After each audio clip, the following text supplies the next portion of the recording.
બીજું પણ શ્રી હરિરાય મહાપ્રભુએ ભગવદ અવતારની સામ્યતા શ્રી મહાપ્રભુજીની સાથે કરી. ભગવદ અવતાર સામ્ય નિરૂપણ શ્રી મહાપ્રભુજીના પ્રાકટ્યમાં અને શ્રી મહાપ્રભુજીના અવતાર કાળની અંદર શ્રી વલ્લભની જે લીલાઓ થઈ તે લીલાઓની સંગતિ મત્સ્ય, કૂર્મ, વરાહ, નૃસિંહ આદિ એ સર્વ અવતારોની સાથે શ્રી હરિરાય મહાપ્રભુએ કરી છે. અને એ કરીને આપે પ્રતિપાદિત કર્યું છે કે શ્રી વલ્લભ સાક્ષાત પૂર્ણ પુરુષોત્તમ જ છે.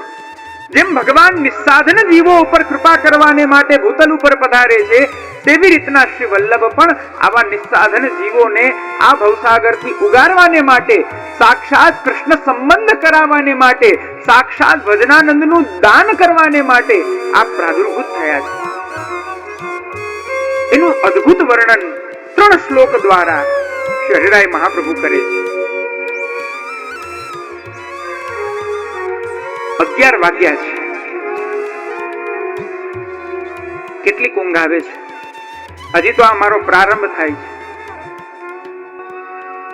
આ અનુષ્ટુપ છંદોમાં જો આટલી વાર લાગી જાય તો શ્રદ્ધાનું જ્યારે વર્ણન કરશું ત્યારે શું થશે એ તો વિચાર કરો. લગભગ 21 અક્ષર હોય છે ને એક પાદમાં. શ્રીમદ વૃંદાવનેન્દુમાં વૃંદાવનને શ્રીમદ કીધું છે. અલૌકિક લીલોપયોગી એવું વૃંદાવન કે જે શ્રીમદ એટલે અલૌકિક શોભાથી યુક્ત છે. આની ઉપર જ કેટલું ચિંતન થઈ શકે. એ વ્રજ વૃંદાવનની કેટલી લીલા છે.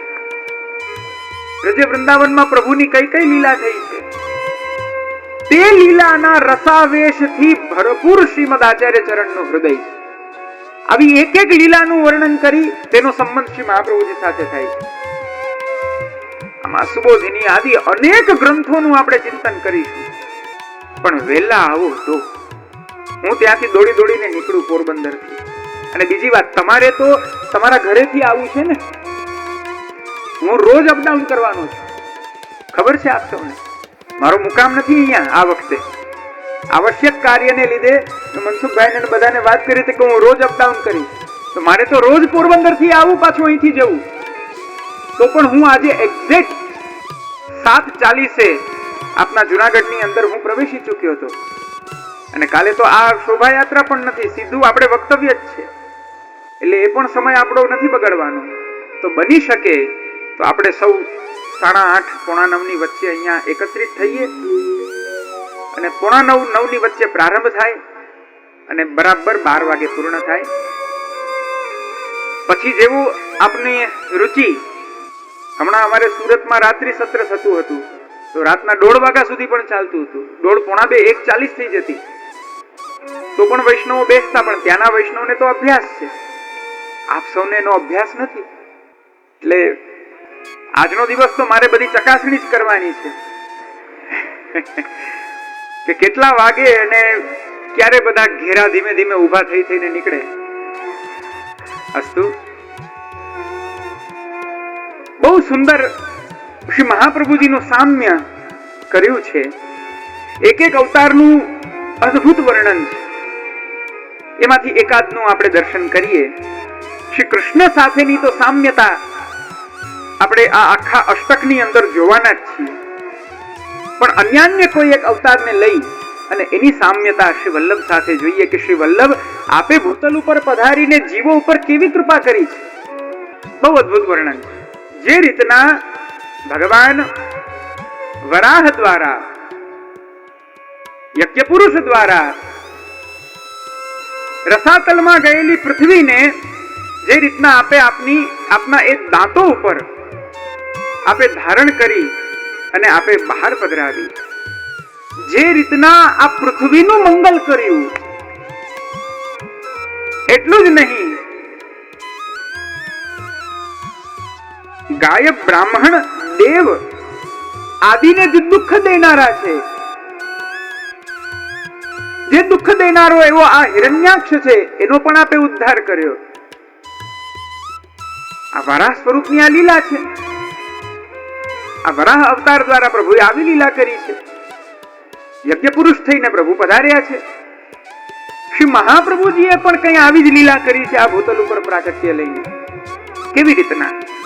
સ્વસ્વરૂપનું ધ્યાન કરાવ્યું છે, સ્વસ્વરૂપની અનુભૂતિ કરાવી છે બ્રહ્મ સંબંધ દ્વારા, ભગવત સંબંધ દ્વારા.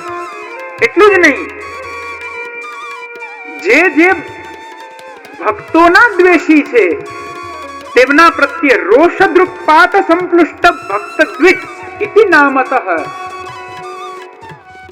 જે જીવો ભગવાનના દ્વેષી છે, જે જીવો ભક્તોના દ્વેષી છે, આવા દ્વેષવાળા જીવની સામે ભગવાન પણ ક્યારેક ક્યારેક દ્વેષ કરે છે, રોષ કરે છે, ક્રોધ કરે છે.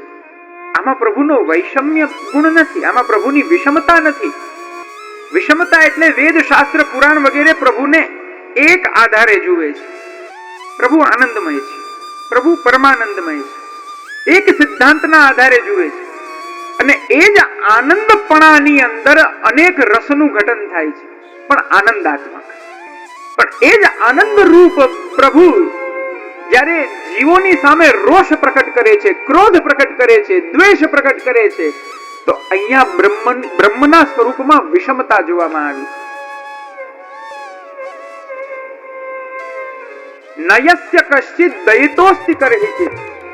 પ્રભુનું કોઈ દ્વેષ્ય નથી, પ્રભુનું કોઈ પ્રિય નથી. પ્રભુ સર્વત્ર સમાન ચાલે છે. પણ જે પોતાના નિજ ભક્તોને પીડા આપે છે એના પ્રત્યે પ્રભુને દ્વેષ થાય છે, એના પ્રત્યે પ્રભુને રોષ થાય છે. પ્રહલાદજી, હિરણ્યકશિપુ કેટલી પીડા આપે છે પ્રહલાદજીને.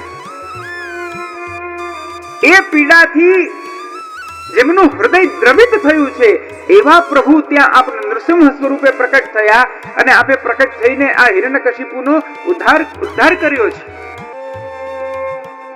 કીર્તન સાહિત્યમાં પણ આવે છે ને, જો મમા ભક્તકો બેર કરત હૈ અથવા તો જો મમા ભક્ત કો દુઃખ દેત હૈ તાકો નખન હિયો ફારું. આપણા કીર્તન સાહિત્યમાં પણ વર્ણન આવે. આ પ્રભુની વિષમતા, આ પ્રભુનો રોષ, આ પ્રભુનો દ્વેષ, આ વિષમતા નથી પણ પોતાના નિજ ભક્તો માટેનો અનન્ય સ્નેહનું દ્યોતક છે. ગમે તેટલો શાંત વ્યક્તિ હોય પણ પોતાના પ્રિયમાં પ્રિય પદાર્થની હાનિ જો થતી હોય, ગમે તેટલો સૌમ્ય કેમ ન હોય, એ ઉગ્ર થઈ જ જાય. એની અંદર ઉગ્રતા આવી જ જાય. આ એનો સહજ સ્વભાવ. અચ્છા, વસ્તુ સાથે કોઈને ચાલો કોઈ આપત્તિ ન હોય, કઈ વાંધો નહીં, એને એ કરવું હતું, કોઈ વાંધો નહીં, ભલે કરી લીધું. પદાર્થ સાથે કોઈને આપત્તિ ન હોય, પણ જે પદાર્થ અંગરૂપ થયેલા છે, જે પદાર્થ અંગીકૃત થયેલા છે, તે પદાર્થને જો હાનિ પહોંચે તો દેહને પીડા થાય, વ્યક્તિને પીડા થાય, એના માનસને પીડા થાય. ભક્તિ માર્ગમાં પ્રભુ અને મહાપ્રભુ અને શ્રીમદ પ્રભુ ચરણ આપ આપના નિજજનોને પોતાના અંગરૂપ બનાવી રહ્યા છે, પોતાના અંગરૂપ કરી રહ્યા છે. આ બધા મારા છે, આ બધા મારા સ્વકીય છે. એટલા માટે જો મંગલાચરણમાં આપણે શું કહીએ છીએ, સ્વીયાનામ તાન નિજાચાર્ય. સ્વીયપણું, પોતાના. પુષ્ટિ ભક્તિ માર્ગમાં પ્રભુની પુષ્ટિ લીલા ત્યારે જ પ્રારંભ થઈ શકે છે જ્યાં પ્રભુ સ્વીયત્વનું દાન કરે છે. જ્યાં સ્વીયત્વ નથી ત્યાં પુષ્ટિત્વ પ્રકટ નથી થતું. આવા જે સ્વીયજનો છે, એ સ્વીયજનોને આ જગતની અંદર અન્ય જીવો પીડા આપી રહ્યા છે, દુઃખ આપી રહ્યા છે, તો એની સન્મુખ શ્રી વલ્લભ આપ રોષ દૃષ્ટિ કરી રહ્યા છે. આવા શ્રી વલ્લભ આપ કરુણા વરુણા લે છે. આ ક્રોધ શ્રી વલ્લભનો એ જીવનું અહિત નથી કરી રહ્યો, કદાચિત એનો ઉદ્ધાર પણ થઈ જાય. કહેવાય છે ને, ક્રોધોપી દેવસ્ય વરેણ તુલ્ય. તે જીવને પણ પ્રભુ પોતાના સ્વધામની અંદર જ લઈ જઈ રહ્યા છે. એને મારી નથી રહ્યા, ત્યાં એનો વધ નથી કરી રહ્યા, ત્યાં દ્વેષ ભાવ પ્રભુમાં નથી. હા, લીલાની અંદર એનો ઉદ્ધાર કરવો જરૂરી છે, એમાં ચક્રની આવશ્યકતા છે, એટલા માટે ચક્ર દ્વારા પ્રભુ એનો ઉદ્ધાર જરૂર કરે છે. પણ તે જીવને પણ પ્રભુ તરછોડી નથી દેતા. તેનો ઉદ્ધાર કરીને પણ પ્રભુ પોતાના નિજ ધામની અંદર એને સ્થાન પ્રદાન કરાવે છે, એને નિત્ય લીલામાં સ્થાન પ્રાપ્ત થાય છે. એટલા માટે કહે છે ક્રોધોપી દેવસ્ય, દેવના દેવ પૂર્ણ પુરુષોત્તમ શ્રી કૃષ્ણચંદ્રનો જે ક્રોધ છે, એમનો જે રોષ છે, એ પણ વરેણ તુલ્ય, એ વરદાનથી કઈ ઓછો નથી, એ કૃપાથી કઈ ઓછો નથી. તે જીવ નિશ્ચિંતપણે ભગવત ધામને જ પ્રાપ્ત થાય. તો પ્રભુનો આવો ક્રોધ પણ કૃપા બની જાય છે. જેમ ભગવાને પૃથ્વીને પોતાના દાંત ઉપર લઈને બહાર કાઢી અને પૃથ્વીનો ઉદ્ધાર કર્યો, તેમ શ્રી મહાપ્રભુ એવા શ્રી વલ્લભાધીશ આ પૃથ્વી તલમાં વલ્લભાધીશ નામથી વિખ્યાત થઈ અને આપે પોતાના નિજ ભક્તોનો સદાને માટે પક્ષ રાખ્યો છે. આવા શ્રી વલ્લભનું સ્વરૂપ, આ આપણા શ્રી વલ્લભ છે. દૈવી જીવોના ઉદ્ધારને માટે જે સતત પ્રયત્નશીલ છે, એવા દૈવોદ્ધાર પ્રયત્નાત્મા શ્રી વલ્લભ આપ કેવા? જો આપ પ્રકટ ન થયા હોત તો જીવનું કોણ જીવને ભગવદ રસનો અનુભવ કરાવત? શ્રીમદ ભાગવતના ગૂઢ અર્થને કોણ જાણી શકત? આ સેવા માર્ગના અલૌકિક ફલની વ્યાખ્યા કોને સમજાત? આ તો બધું લુપ્ત થઈ જાત, નષ્ટપ્રાય થઈ જાત.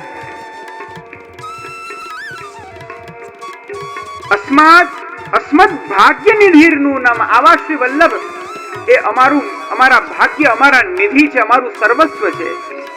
કારણ કે નિજ પક્ષૈક પોષક, પોતાના નિજજનોને નિજ સ્વમાર્ગમાં લઈ અને સ્વમાર્ગનું પોષણ આપ એ જીવના હૃદયમાં પધરાવી રહ્યા છે. સ્વમાર્ગના ગૂઢ સિદ્ધાંતોને તે જીવના હૃદયમાં આપ પ્રસ્થાપિત કરી રહ્યા છે. રાજા દુબે, માધુ દુબે ના પ્રસંગમાં આવે છે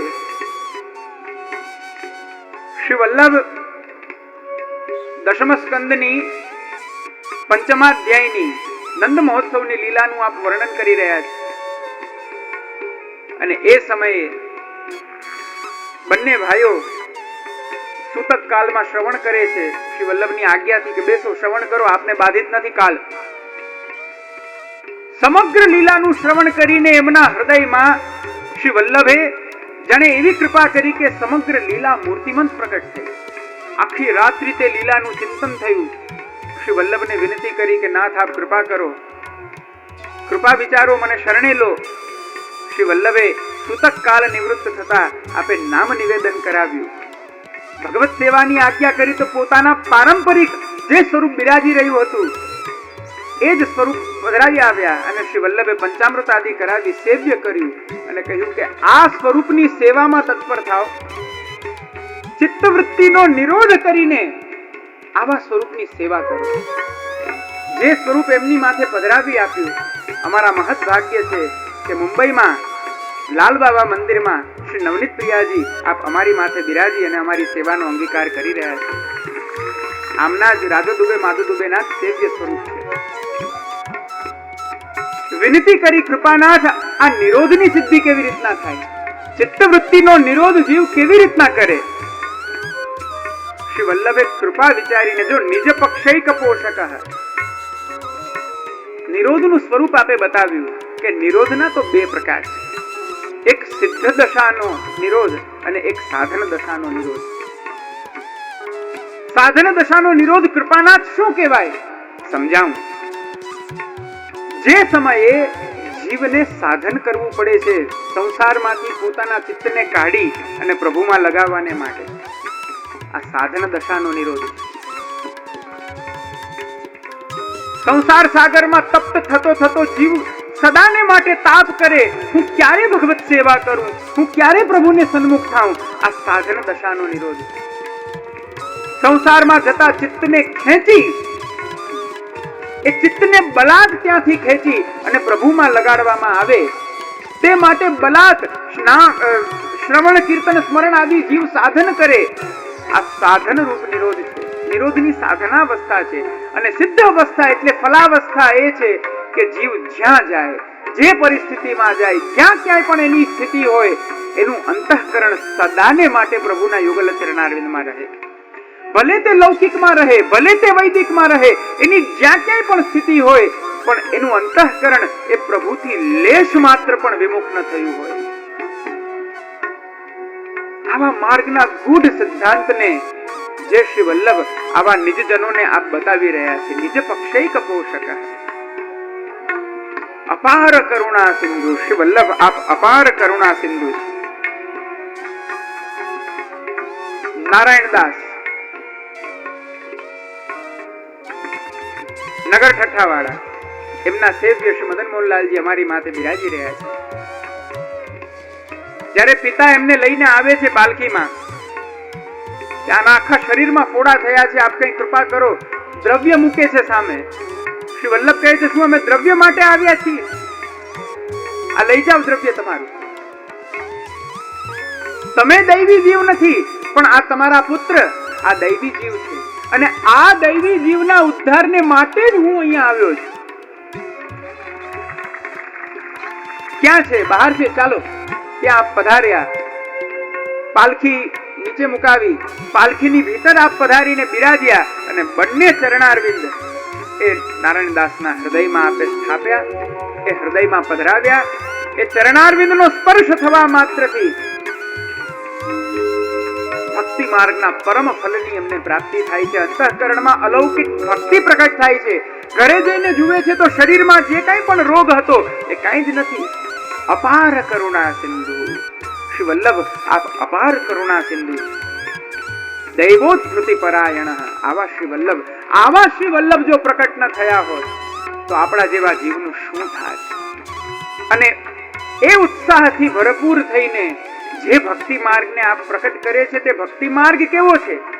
સર્વ સંદેહ વારક, નિસંદિગ્ધ માર્ગ આપ પ્રકટ કરી રહ્યા છે. સર્વ સંદેહોનું નિવારણ શ્રી વલ્લભ કરનારા છે. આપ વાકપતિ છે, વાણીના પતિ છે, સરસ્વતીના પતિ છે. પ્રભુ પાસે સંદેહ નથી હોતો, પ્રભુ પાસે સંશય નથી હોતો, કારણ કે ભગવાન સ્વયં શુદ્ધ જ્ઞાન. શ્રી મહાપ્રભુ સ્વયં આપ શુદ્ધ જ્ઞાન છે. શ્રી વલ્લભને જ્ઞાન અર્જિત નથી કરવાનું. શ્રી વલ્લભમાં તો એ પ્રભુનો જ્ઞાન ધર્મ જ બિરાજી રહ્યો છે. અચ્છા, શ્રી વલ્લભ કોઈ ધર્મ સ્વરૂપ પણ નથી. શ્રી વલ્લભ સાક્ષાત ધર્મી સ્વરૂપ છે. તો ધર્મીને સાધન કરવું પડે? આ તો આશ્ચર્ય કહેવાય.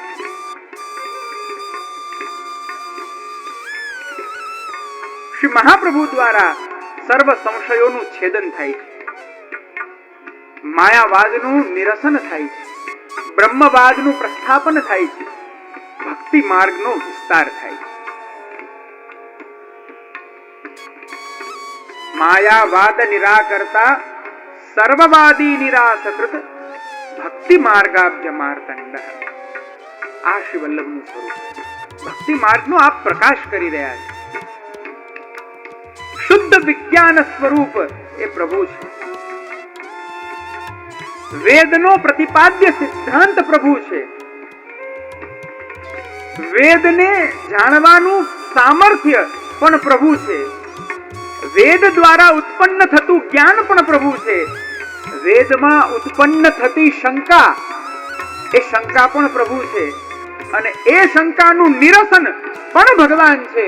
જે રીતના સર્વમાં સર્વમય પ્રભુ છે, તે રીતના સર્વમય શ્રી વલ્લભ છે. એમાં કોઈ સંશય નથી. એવં વિધ સદા શ્રીમદ આચાર્ય ચિંત્યતામ હૃદય. આવા સર્વ સંદેહ વારક એવા શ્રી વલ્લભનું ચિંતન એક વૈષ્ણવે સદા હૃદયમાં કરવું જોઈએ. પ્રેમ સે કહીએ શ્રી વલ્લભાધીશ. નહીં, આપ સૌના હાથ ઊંચા થયા પણ આપ સૌની ધ્વનિ ના આવી. અમે આટલા છીએ, પણ અમારો અવાજ ભલે અમને માઇક છે, અમારી પાસે આ સુવિધા, પણ આપની પાસે તો વધારે બળ છે. સંઘે શક્તિ કલો યુગ. આપ તો બધા એક સાથે છો. આપ સૌનું એક ગર્જના થાય તો અમારો આ અવાજ પણ ધીમો પડી જાય. અરે રાહુલભાઈ ને પેલું વધારવું પડે. મારી ધ્વનિ આપ સૌ સુધી કેમ પહોંચે છે? કારણ કે આપ બધા શાંત થઈને શ્રવણ કરો છો. જો કોલાહલ કરતા હો તો